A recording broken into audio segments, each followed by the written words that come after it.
Okay. 6, You bring the dog 7, in. If you 0. need a handler, a releaser, they'll supply one.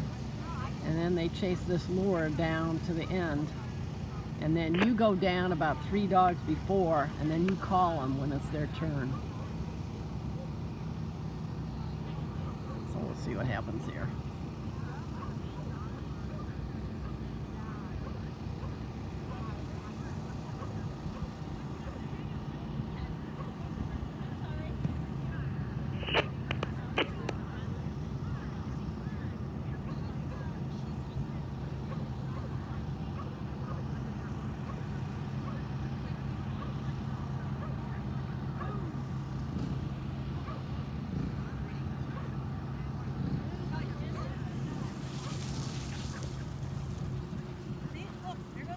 See, and then the handlers down at the end pick up the dog.